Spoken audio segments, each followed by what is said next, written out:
The sun was dipping low over the highway when Steven Seagal pulled into a small, dusty roadside diner.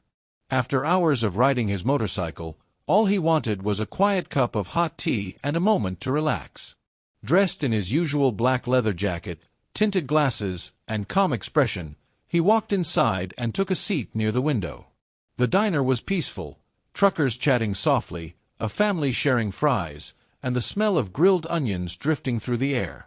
Steven spoke little, only nodding politely when the waitress asked if he needed anything else. He sipped his tea slowly, observing the world with the quiet confidence of a man who knew exactly who he was. But peace never lasts long. The front door slammed open with a loud bang. Everyone in the diner jumped as a group of 6 heavy-booted bikers stomped inside. Leather vests, chains, loud laughter, beer breath. You could feel the trouble before they even spoke. They moved like a pack, taking over the room with their loud voices and bigger-than-life ego. Their leader, a tall man with a skull tattoo covering half his face, scanned the room like a predator. His eyes locked onto Steven, alone, silent, calm. A slow, mocking grin spread across his face. Well, look what we got here. Pretty boy in black, he sneered. You lost, old man. Steven didn't even look up at first. He placed his cup down gently, then lifted his eyes. His voice was low, controlled. No. Just having my tea. The gang burst into laughter. One biker stepped forward and deliberately bumped Steven's shoulder. Hard. Steven didn't react. Not even a blink. This irritated them even more. Hey! The leader barked, stepping closer. When someone talks to you, you answer. You understand. The diner fell silent. Every customer froze, sensing a dangerous storm building. Steven stayed still as a mountain, his calmness almost unsettling. Another biker leaned in too close. We're talking to you, stand up. Steven didn't move. Instead, he said quietly, You don't want to do this. The bikers exchanged looks of disbelief, then fury. But the moment one biker grabbed Seagal's jacket, everything changed. The biker's hand clutched Steven Seagal's jacket like he was gripping a trophy. Chairs scraped as customers shifted nervously, unsure whether to stay or run. The diner suddenly felt too small, too tight, like the walls were leaning closer with every breath. Steven didn't rise. He simply looked at the hand gripping his jacket, then up at the biker's furious eyes. Let go, Steven said softly. So softly the biker laughed in disbelief. Oh, he thinks he's tough, another biker shouted, slapping the table. Old man's got attitude. Their loud cackles filled the diner, overpowering the low hum of the kitchen, the soft country music in the background, even the beating hearts of the frightened onlookers. But beneath that laughter, everyone sensed something else. There was a tension around Steven Seagal, like the air itself was listening. The biker yanked harder. I said get up. Steven sighed, calm and steady. You're making a mistake. The leader, the man with the huge skull tattoo, leaned down until his shadow completely covered Steven. Oh yeah. And what mistake is that? Steven looked straight into his eyes. No fear, no anger, nothing but complete control. You think I'm someone I'm not. This confused the gang. The leader smirked. And who exactly are you? Before Steven could answer, another biker slammed his fist on the table. He's nobody. Just a quiet old guy hiding behind sunglasses. He leaned in, inches from Steven's face. You deaf, Grandpa? We're talking to you. Steven turned his head slightly toward him. Don't call me that. The entire diner seemed to pause. Even the sizzling grill went quiet. But the bikers didn't stop. They were feeding off each other's drunken confidence. Stand up, the leader ordered. Apologize for disrespecting us, another shouted. Let's take him outside, a third growled. A couple at a nearby booth started recording on their phones. Not out of disrespect, out of fear. They knew something bad was coming. The waitress whispered from behind the counter, "Please, just leave him alone." But the bikers ignored her completely. The skull-faced leader grabbed Steven's arm. That was their second mistake. Steven didn't fight the grip. He didn't push, punch, or pull away. Instead, he simply raised his eyes, meeting the leader's gaze with a look so calm and steady it made the biker hesitate for the first time. "You don't want to go outside with me," Steven warned quietly. The gang burst out laughing again. "Oh, he's scared.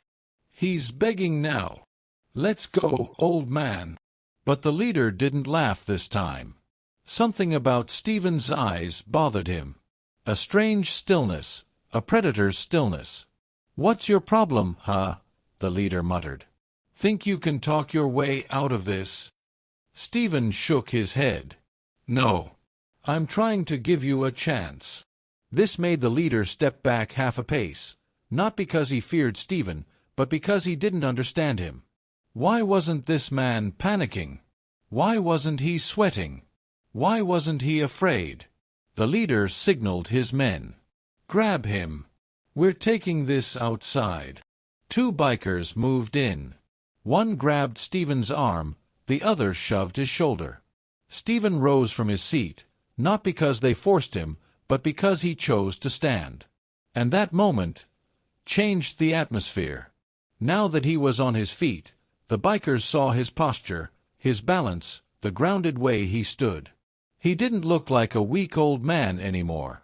He looked like someone who had trained his whole life for moments exactly like this. But the gang was too blinded by ego to notice the danger. "Yeah, that's right," one biker mocked. "Stand up straight before we break you." Steven didn't answer. They dragged him toward the door, pushing and pulling, trying to intimidate him. He let them, still calm, still silent. Customers watched with wide eyes, phones shaking in their hands. Some whispered, "Should we call the police?" Others replied, "No, no time. This is going to explode." One old truck driver muttered to his buddy, "They're about to find out who they're messing with." Steven paused at the door and looked over his shoulder. "You can walk away," he said one last time. "No one needs to get hurt tonight." But the gang only laughed. "Oh, he's threatening us. Let's see what you got outside. Yeah, let's teach him a lesson." They shoved Steven through the door and into the twilight. The sky was turning orange, wind picking up, dust swirling around the parking lot, a perfect setting for chaos. Steven adjusted his jacket, then looked at them calmly. "You're sure about this?" The leader cracked his knuckles. "Absolutely. Have you ever seen someone bullied in public? Also, tell us which country and city you're watching this story from." The gang closed in, and Steven Seagal finally prepared to respond. The air inside the dusty biker bar turned heavier the moment Steven Seagal stepped closer to the pool table. His calm walk, slow, deliberate, almost too relaxed, made the bikers even more irritated. Big Red, the group's hot-headed leader, slammed his pool cue on the table and leaned forward, his bearded face twisted with anger. "Hey, Ponytail," Red growled. "I told you to move. You deaf or just stupid?" The entire bar fell silent again. Men froze with drinks halfway to their mouths. The jukebox kept playing, but even its music felt too soft compared to the tension building inside the room. But Seagal, he didn't flinch. He didn't blink. He just let the question hang in the air like a challenge. Steven leaned slightly on the wooden cue rack. "Neither," he replied in a calm, almost soothing tone. "But I do hear arrogance from a mile away." A few people snickered nervously. Red's eyes flashed. He didn't like being mocked, especially not by a stranger who looked too confident for this place. Red stepped closer until he was face to face with Seagal. "You know who we are?" he asked, voice low. Seagal tilted his head. "I don't need to know your name to know fear. And I don't see any reason to fear you." The entire biker gang reacted instantly. Chairs scraped, boots stomped, fists tightened. But strangely, the tension shifted toward them, not toward Seagal. Something about Seagal's absolute stillness made everyone uneasy. Not stiff, controlled. Red jabbed a thick finger into Seagal's chest. "You got one last chance to walk outta here." Stephen looked down at the finger. Slow. Controlled. Then raised his eyes back to Red's. "And you got one last chance to take your hand off me." A few onlookers whispered, "Who is this guy? Why isn't he scared? He's gotta be ex-military." Red laughed loudly and gestured to his men. "Look at this. The guy thinks he's some kind of action hero." The bikers laughed along, but only until Stephen gently pushed Red's finger aside. The movement was so small, nearly unnoticeable, but it displayed two things clearly. 1. Stephen was in complete control. 2. Red had no idea what he was dealing with. Red finally snapped. He swung the pool cue like a bat. The heavy wooden stick sliced through the air, but what happened next was so fast, so smooth, that many people didn't even understand it. Stephen stepped in, turned his shoulder, and the cue bounced off his forearm as if hitting steel. In the same movement, Stephen's hand snapped to Red's wrist. A twist. A pivot. A shocking crack echoed. Red screamed and dropped to his knees, clutching his twisted wrist. For the first time, people saw the truth in Stephen's eyes. Not anger, not fear, but a warning. "You shouldn't attack a man trained to end a fight before it begins," Stephen said quietly. Two bikers charged at him from behind. Stephen didn't turn. He shifted his weight and dropped low. Both men flew over him and crashed onto the pool table, sending balls scattering across the floor. Someone shouted, "He's a black belt. A real one." Panic spread through the room. Some bikers backed away. Others circled him, fueled by pride more than sense. A big tattooed biker grabbed a broken bottle and lunged. Stephen's hand shot forward, gripping the attacker's elbow, using his own momentum to flip him backward into a table full of beer mugs. Another tried a punch. Stephen moved one step left and parried the strike with a swift wrist lock, forcing the biker onto the floor with a painful thud. Every motion was effortless, fluid, controlled. This wasn't Hollywood choreography. This was real aikido mastery. In less than 30 seconds, half the gang was groaning on the floor. The rest froze, stunned, unsure whether to run or attack. Stephen straightened his jacket, breathing steady, almost bored. Red, still kneeling, looked up with fear replacing his earlier arrogance. What are you?" he asked shakily. Stephen gave a small, almost sympathetic smile. "Just a man who doesn't like bullies." The bar stayed silent. No one dared move. And the night wasn't over yet, because outside, more engines were roaring, and the second half of the biker gang had just arrived. The roar of motorcycle engines outside the bar thundered like an approaching storm. The walls vibrated. The glasses on the shelves trembled. Every remaining biker inside looked toward the entrance with a mix of relief and terror. Relief because reinforcements had arrived, terror because they had just witnessed what one calm man could do to half their crew without breaking a sweat. Steven Seagal glanced toward the door, then at the injured men on the ground. "You might want to tell your friends to stay outside," he suggested quietly. But Red, still cradling his wrist, shook his head frantically. No, they won't listen. They ain't gonna stop." As if on cue, the door burst open, slamming against the wall. Dust swirled in from outside. In walked the second half of the biker gang, bigger, louder, and much more dangerous-looking than the first group. At the front was Crusher, a massive, bald giant with a chain wrapped over his shoulder and a steel-toed boot that thudded like a hammer on concrete. His eyes landed on the scene, his men beaten, tables overturned, red on his knees, and rage twisted his face. "Who did this?" Crusher roared. Everyone in the bar turned to look at Stephen. Crusher followed their gaze. His jaw dropped slightly, not because Stephen looked intimidating, but because he didn't. Stephen stood there, hands relaxed, breathing steady, expression calm. A man like Crusher expected an enemy to be angry, shaking, defensive. But Stephen stood like a still mountain. Crusher stepped forward slowly, boots pounding with each step. "You beat my men." Stephen shrugged lightly. "They attacked me." Crusher cracked his knuckles. "I don't care what happened. You're gonna pay for it." Stephen sighed softly, as if he'd heard the same threat 1,000 times before. "Violence won't fix your ego," he replied. "Walk away, and no one else gets hurt." The bikers muttered angrily. Nobody talked to Crusher like that. Not in this town. Not anywhere. Crusher laughed, a deep, heavy laugh that shook his belly. "You're brave, old man. Stupid, but brave." Stephen raised an eyebrow. "Old." He stepped forward, eyes narrowing just a little. "I'm old enough to know that tough talk usually hides fear." A few bikers gasped. Someone whispered, "He shouldn't have said that." Crusher snapped. He charged like a bull, swinging the heavy metal chain straight at Stephen's skull. The chain whistled through the air, a deadly strike that would have crushed bone. But Stephen didn't step back. He stepped in. One fluid motion.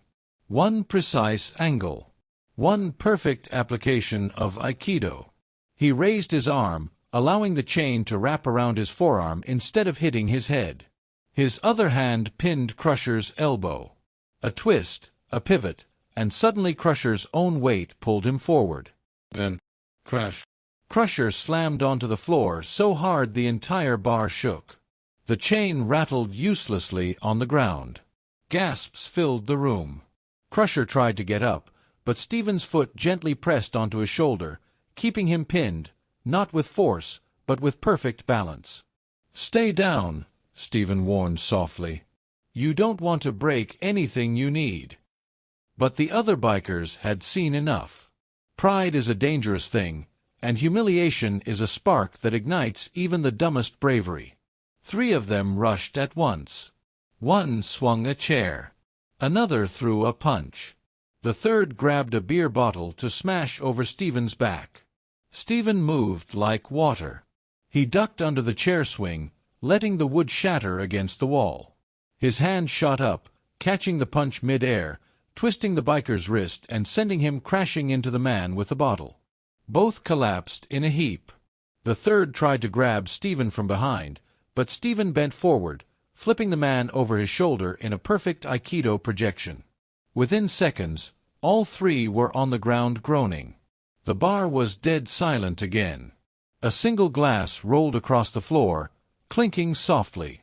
Crusher finally managed to sit up, eyes wide with disbelief. His bravado had completely evaporated, replaced by something new, respect. Fear. Maybe both. "What are you?" he whispered. Stephen looked at him with the same calm expression. "A man who trains to avoid fights, not start them." Crusher swallowed hard. We didn't know." Stephen stepped back, letting Crusher stand. "Now you do." The bikers slowly backed away, unsure what to do next. Pride had been shattered. The entire gang of nearly 20 men had been dismantled by one man in under 10 minutes. But Stephen wasn't done. He walked to the door, paused, and turned back. "I hope you boys learned something from tonight." Red, still kneeling, nodded quickly. "We did. Trust me, we did." But the real surprise hadn't arrived yet. Outside, headlights glowed. Because someone else had been watching. And they weren't finished with Steven Seagal. The night air outside the bar had turned unnaturally quiet, as if even the wind was waiting to see what would happen next. Steven Seagal stood calmly near the broken motorcycles, arms relaxed by his sides, breathing steady. Inside the bar, nearly 20 bikers sat groaning, broken, humbled. Outside, the remaining half of the gang hovered uncertainly, unsure whether to charge or run. Crusher, now fully aware that he had challenged the wrong man, stood beside Stephen with a strange mix of fear and respect. The giant biker who once thought he ruled the town now looked like a student standing beside a silent master. But the tension wasn't over. Far off in the distance, headlights appeared. Not one set. Not two. 4 police cruisers. Sirens off. Speed controlled. Purpose clear. Red, watching from the doorway, gulped. This is bad. Someone must have called them. Crusher groaned. Great. Just what we needed. Stephen didn't answer. His expression remained unchanged, calm, unreadable. Yet his stance shifted slightly, as if preparing for something deeper than a mere fight. The cruisers rolled to a stop. Out stepped a man with a sharp jawline and an even sharper uniform, Sheriff Dalton, a long-time bully in the county. The kind of officer who loved power more than justice. The kind who never liked outsiders. "Evening, boys," Dalton drawled, hands resting on his gun belt. "Looks like you've been having one hell of a party." No one responded. The bikers, usually loud and reckless, stood silent like schoolchildren caught doing something wrong. Dalton's eyes shifted to Stephen. "Who's this?" he asked. Crusher hesitated. "Sheriff. I think you should be careful with him." Dalton smirked. "Why? He hurt you. That all." Stephen finally spoke. "They attacked me. I defended myself." Dalton walked closer, inspecting Stephen as though he were a problem to be solved rather than a man to be respected. "Well now, I don't appreciate strangers causing chaos in my county." "It wasn't my intention." Dalton chuckled darkly, shaking his head. "Doesn't matter. You're responsible. That's the law." Stephen looked him square in the eyes. "That's your version of the law." A tense silence followed. Even the bikers' faces stiffened. Nobody talked back to Dalton. Dalton's smirk faded. "You're coming with me." Several deputies stepped forward. Crusher raised his hands defensively. "Sheriff, listen, he didn't start it. We did." Dalton ignored him. Red shouted, "Sheriff, you don't understand." "He—" Dalton cut him off with a glare. "You boys stay out of this." Stephen didn't move. "Sheriff, I suggest you don't escalate something you don't understand." Dalton's nostrils flared. "Oh, I understand perfectly. I understand you beat up half this gang." He leaned in, lowering his voice. "And I understand you don't belong here." Stephen tilted his head slightly. "You don't want to do this." But Dalton grabbed Stephen's arm. It was a mistake. In one smooth, effortless movement, Stephen twisted his wrist, redirecting Dalton's force. The sheriff stumbled forward, nearly falling. Deputies drew their weapons. The bikers panicked. "Sheriff, stop!" Crusher yelled. "You can't win this." Red stepped forward. "He'll take all of you apart in seconds. Trust me, we saw it." But Dalton was blinded by ego. "You put your hands on me," he shouted. Stephen exhaled slowly. "You put your hands on yourself." "I just moved them." Dalton lunged. Stephen stepped aside, guided the sheriff's arm, and wham! Dalton hit the ground face first. The deputies froze, unsure what to do. Guns still raised, but hands trembling. Stephen looked at each of them calmly. "No one needs to get hurt. But if you continue, you will force me to defend myself." Crusher stepped between them. "He's right," he shouted at the deputies. "We were wrong. We started it. And this man, he didn't even fight us. He redirected us. You ever seen someone disarm 10 men without throwing a punch? The deputies exchanged nervous glances. Dalton struggled to stand, humiliated. "I'll arrest every last one of you." Stephen stepped closer, not threateningly, but with a powerful presence that forced Dalton to meet his eyes. "You're not listening," Stephen said quietly. "I'm not your enemy. But your ego, that's the real danger here." Dalton clenched his fists, but something in Stephen's eyes made him hesitate. A warning, a depth, a discipline. Not anger. Not violence. Something stronger. Respect. Crusher placed a hand on Dalton's shoulder. "Sheriff, let it go." Dalton looked around, dozens of eyes staring at him, not with admiration, but disappointment. Even his own deputies lowered their weapons. Stephen gave Dalton a chance to walk away. For the first time that night, Dalton chose wisely. He stepped back silently. The danger dissolved like mist. Stephen sighed softly, finally allowing his shoulders to relax. If you've ever seen someone in power get humbled, comment, "Power means nothing without respect." I'm reading every comment. Morning sunlight crept over the horizon, painting the small town in soft gold. The dust from last night's chaos had settled. The bar stood quiet, its door slightly crooked, a reminder of the storm Steven Seagal had walked into and calmly walked out of. News travels fast in small towns. But a story like that.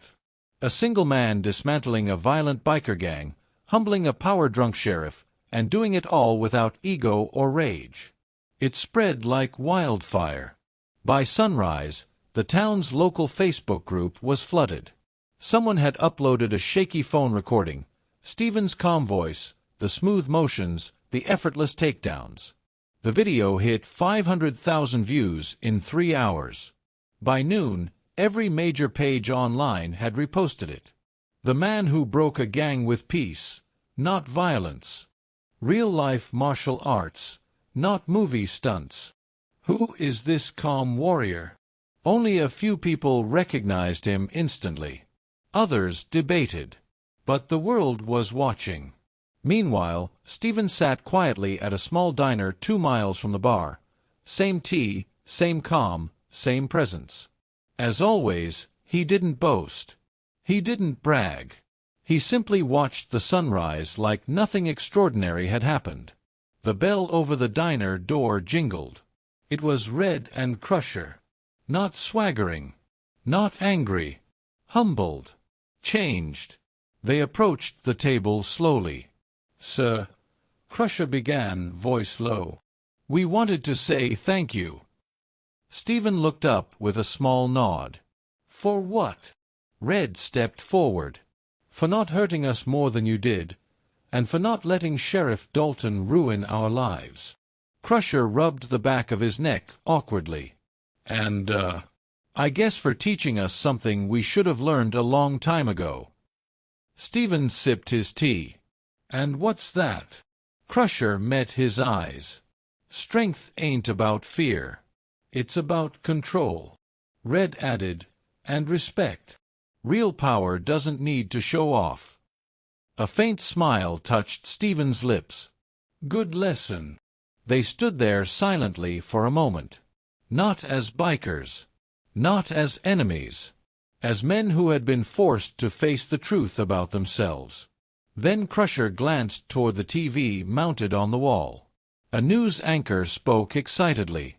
Viral video of the mysterious martial artist who disarmed 20 men last night. Red chuckled. "You're famous again, sir." Stephen shook his head gently. "Fame is noise. Peace is better." Before they could respond, the diner door opened again.